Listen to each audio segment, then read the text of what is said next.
I would like, if I may, to take you on a strange journey. Okay, this isn't going to work. I've got a neck. No. Okay, maybe it's not as much a strange journey as much as it's going to be uncomfortable. Because we're talking about the mysterious, the bizarre, the supernatural. Or at least we're talking about your brain. Insert evil laughter here. You're supposed to be laughing maniacally. I don't do evil.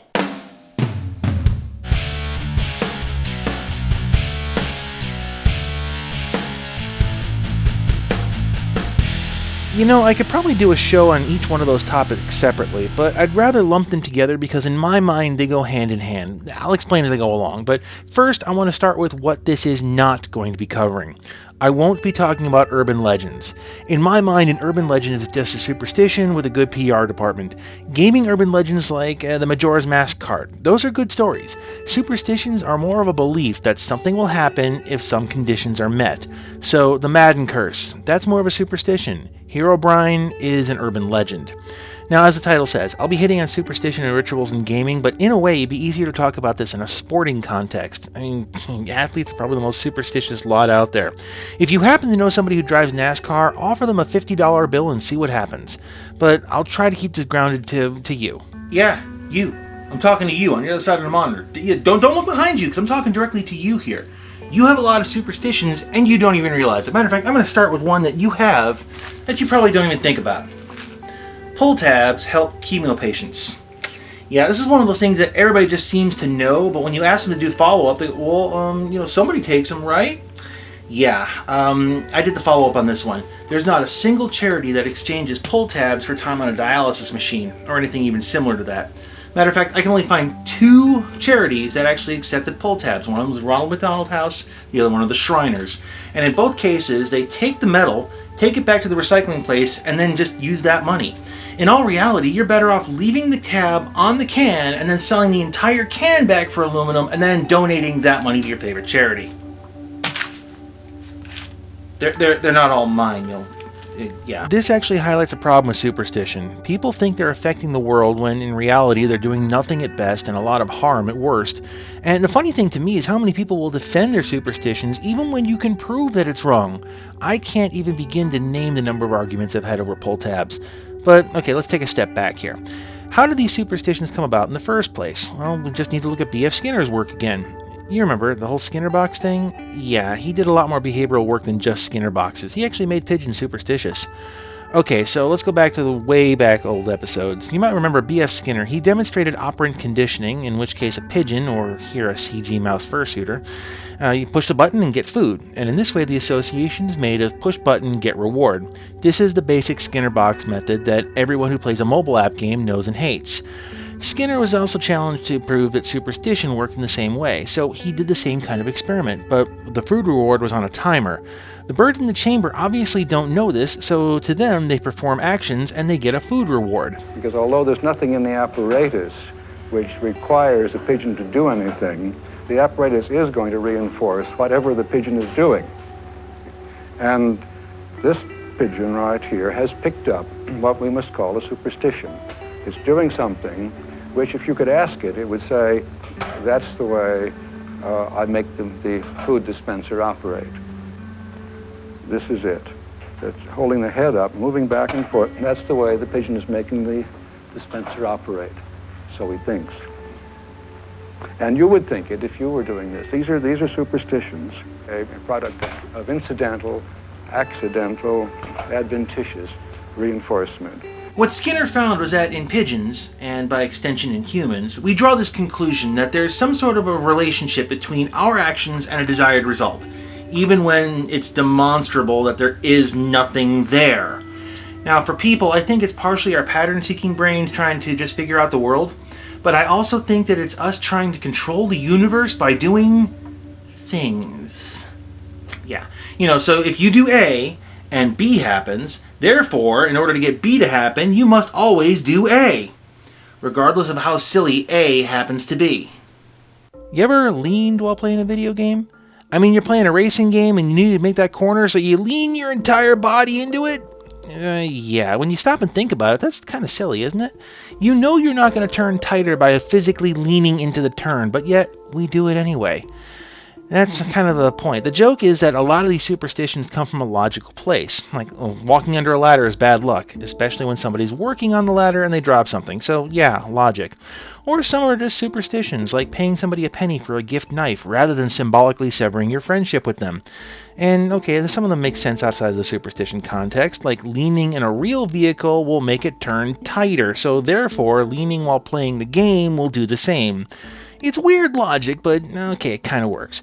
And some just kind of build. Like Diablo's chat gem, well, what does it do? It does absolutely nothing, but supposedly clicking on it improved your drop rates and accessed a super secret level that people wouldn't start playing the game until they got a specific thing to happen from the chat gem. Or how about Pokemon? Pushing down and B supposedly insta-captures wild Pokemon if you do it right. Or hosting multiplayer matches will give you a better ping and lower network lag in some of the first-person shooters. Or blowing on a NES cartridge will fix it even though you might spit onto the contacts and make it worse. And hell, you don't even want to know how many people quit playing DCUO over the no pets, no powers superstition in FFOS 2. And that's when it gets bad. You see, I've watched entire groups rage quit because someone didn't follow the superstition. I've been in parties that have been completely ground to a halt, and they argue over the way it's always been. And I don't care if what you're doing is working, do it the right way. The superstitions override reality. And that's the problem. It's when these superstitions and rituals pretty much run your life. And you've got rituals that you do all the time and don't even realize it. That reminds me, Matt, check your mailbox. Or how about we bring this back to rituals you probably do. If you're a console gamer, you probably have a space that you play in. Now, this is by necessity. It's not easy to move your TV and all that other stuff around. But given this space, I'll bet you have the spot. This is the space you always sit in when you're playing your Xstation U. So I'd like to challenge you. Next time you play, move. Instead of sitting in your spot, sit anywhere else in the room, on the floor, on the couch, take another seat entirely, whatever. In the beginning, it's probably not going to be that big a deal, but somewhere along the way, it's going to start to get annoying. It's going to grate on you a little bit. You're going to be dying more often. It's going to be more annoying. And eventually, you're going to go back to your spot. Or, for that matter, how many pre- and post-game rituals do you have? Before you start, do you lay out your drinks and your snacks? Do you put your phone next to you in a specific way? When you're done, do you plug the controller back into the same charger on the same cord? Do you wrap the wire exactly 3 times around the controller? Do you put your headset back into its spot? Okay, we have rituals like this for a reason, mostly so we don't forget stuff. If it's part of a routine, we're less likely to not have something when necessary. Like if we put the controller on the charger for the next time, it's ready to go, and we don't have to go searching for it everywhere. There's also kind of a meditation to this ritual as well. It's like putting yourself into a mental state where you're ready to perform an action.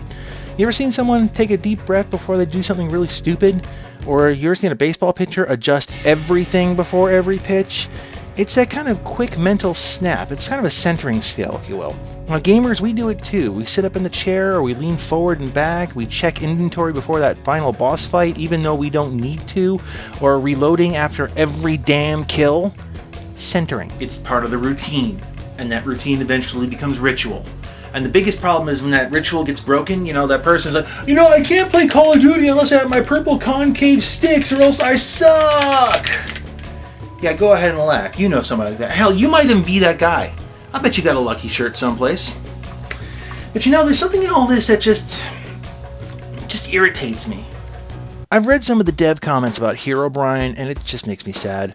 Mostly because they know it's not a thing, and they laugh at players who swear that it is. I actually wouldn't be shocked if people like Daybreak Games laughs at its players over Fortress of Solitude, or Blizzard laughs at its players over, anything really.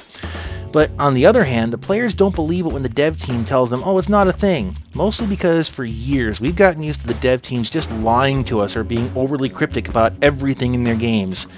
If I said working as intended, how many of you would just roll your eyes? Now, meanwhile, the devs teams are just going to laugh at the players because they haven't figured it out yet. Because of that attitude from the game devs, players have had to make up their own explanations. We make our own mythos and superstitions. The power of headcanon is very real, and we'll take the lore from the game devs, repackage it into something that makes more sense to us because we don't have the full story. And this goes for everything from the storyline of a game to how a dungeon should be run. And this is what gets me. all the superstitions and all these rituals, it's basically the players trying to understand the world that they're given. We're trying to reason which seems unreasonable. And the people who have this knowledge, the dev teams and such, they could fill in these gaps within the players, but they don't. They sit back and they mock us with the fact that they know and we don't. And then they wonder why the players are so hostile. Well, you'd be hostile too if somebody was mocking you constantly.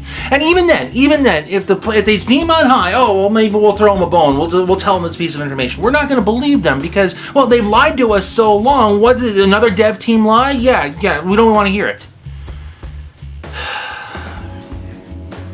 Maybe it's just time we tested reality. To paraphrase how it was put in the 90s, information is power and currency in the virtual world we inhabit. And when you withhold that information, specifically to mock, in my mind, that's just beyond cruel. Now, I get it. Game devs don't want to just hand all this information to their players. They want them to learn. Okay, fine. But there comes a point where you're just being a jerk to your customers.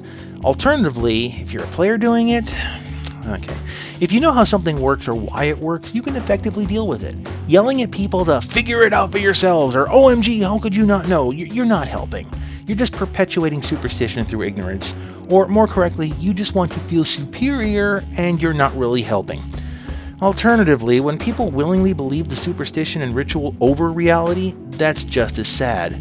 They've invested so heavily in the myth that reality threatens what they know, and they impose that on others. Yeah, that kind of gets to me. So in a gaming sense, are rituals and superstitions good? Well, sometimes yes and sometimes no. There are a lot of puzzles in games that you have to solve in a specific way, and to that end, a ritual-style solution is kind of needed. And yeah, sometimes going through the left door does in fact make a level easier, but it's so rare it's just negligible. And in most cases, superstitions are worthless. We're so busy arguing over whose superstition is more correct that we just ignore the reality. Knowledge destroys superstition. It's pretty much that simple. So if you find yourself doing something in a game that's just utterly ridiculous or stupid and you're going, well, why am I doing that? You might want to take a step back and try to figure out, okay, what's the purpose of this and is this actually true? Now, I can already hear people in the comments section saying, well, look at Tiger, he's just such a picture of logic and emotionless. No, guys, no. What you can't see is when I'm editing this video, because you hear that music in the background? Yeah, I have to turn that down manually on my end so that you can hear me talking. Yeah, and when I turn it down, I never turn it down to negative 13 decibels. I'll turn it down to negative 12.9, negative 14, but never negative 13. And I don't have an answer as to why.